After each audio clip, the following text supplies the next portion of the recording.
Hi and welcome to another episode of Brooklyn's World. I've been receiving treatment for my thyroid issues and things have been a little up and down. I have had to have lots of tests and another bone density scan. My endocrinologist referred me to get an infusion of zoledronic acid. I'll have to have these infusions every year and hopefully I get good results and some of my bone density can either come back or it just stays stable and I don't actually ever reach getting into osteoporosis.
So I'm all ready to go down to the hospital and get a drip in my arm and sit there and probably be bored for a while. So here it goes.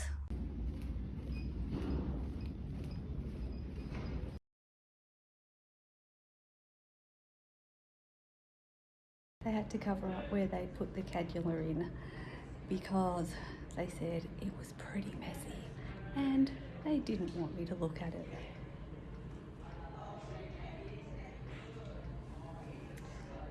So I'm presuming that there's a whole lot of blood around it. So here we go. But I have to get some saline first because my blood pressure was too low.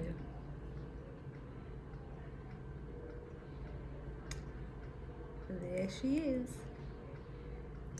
Now I've just got to wait for that to go through and then I get the medicine.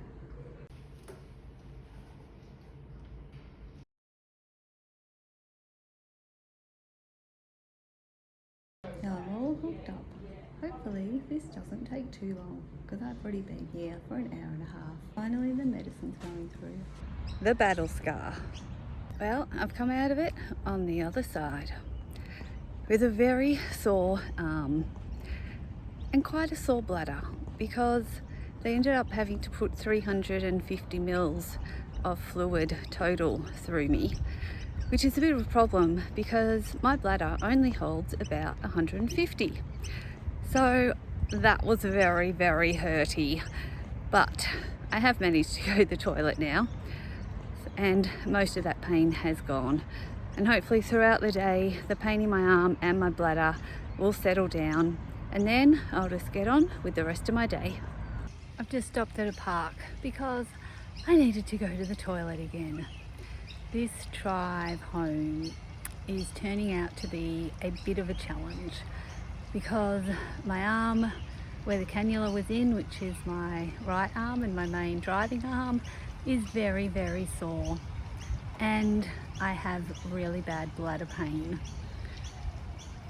I'm actually quite shocked about the level of pain in my bladder because I actually haven't felt anything quite this intense for probably a number of years.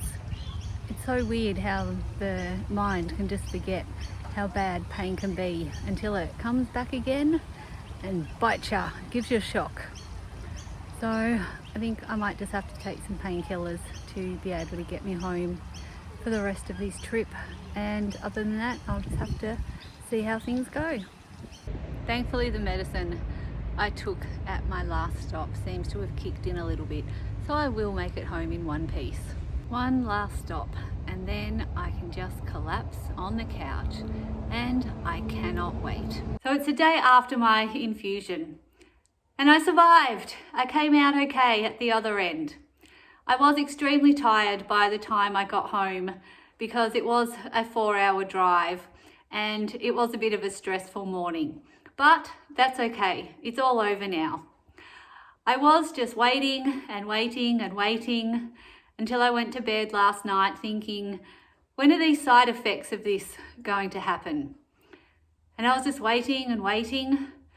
Nothing happened. So I thought, oh, okay, maybe I'll see something tomorrow. Woke up this morning, again, nothing. Whole day today, nothing.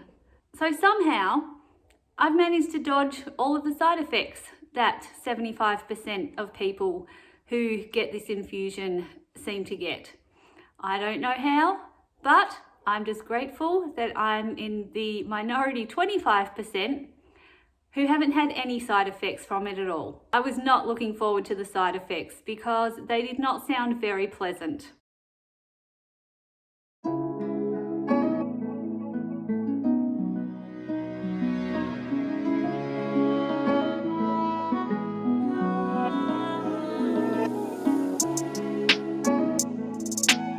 So I think basically what happens now is in 12 months I get another infusion done, and then another year after that infusion I get another bone scan, and then that will be able to tell us if this treatment is working on my bones. Fingers crossed it is. Thanks for watching another installment of Brooklyn's World, and I'll see you next time.